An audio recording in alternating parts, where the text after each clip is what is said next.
રાજકોટ જિલ્લાના જેતપુરના રામેશ્વર એક્સપર્ટ નામના સાડી પ્રિન્ટિંગ કારખાનામાં આગની ઘટના સામે આવી હતી। ત્યારે કારખાનામાં બોઇલરમાં આગ લાગવાની ઘટના સામે આવી હતી, જેમાં બોઇલરમાં ઓઇલ પાઇપ લીકેજ થતાં આગ લાગી હોવાનું પ્રાથમિક તારણ સામે આવ્યું હતું। ત્યારે કારખાનાના બોઇલરમાં લાગેલી આગને દૂર દૂર સુધી ધુમાડાના ગોટે ગોટા સાથે દેખાઈ હતી। ત્યારે 6 ફાયર ફાઇટરો દ્વારા આગ ઉપર કાબૂ મેળવવાના પ્રયાસો હાથ ધરાયા હતા। ત્યારે કલાકોની જહેમત બાદ આગ ઉપર ફાયર વિભાગ દ્વારા કાબુ મેળવાયો હતો। તમારું નામ? મનસુખભાઈ જીવરાજભાઈ વાઘાણી। મનસુખભાઈ, કારખાનામાં આગ લાગી, આગ શેમાં લાગી? આગ લાગવાનું કારણ શું?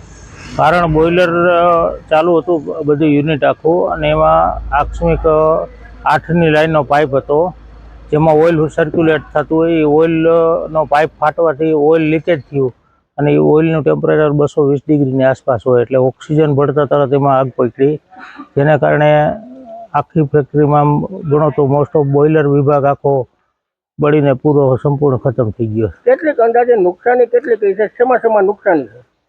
બોઇલર, એનું ઓઇલ અને બીજું બાજુમાં પડેલું કપડું, ટોટલ એબાઉટ 1 કરોડ રૂપિયાનું નુકસાન છે। આ બાબતે તમે ફાયર ફાઈટરને જાણ કરેલી? ફાયર ફાઈટરને રૂબરૂ જવું પડ્યું, ફોન તો લાગ્યો નહીં, એટલે રૂબરૂ જઈને એને લઈ આવ્યા, અને 4, 5 કે 6 ફાયર ફાઈટર ટોટલ વપરાણા અત્યાર સુધીમાં। ત્યારે અત્યારે થોડીક આગ કાબૂમાં કંટ્રોલ થઈ છે।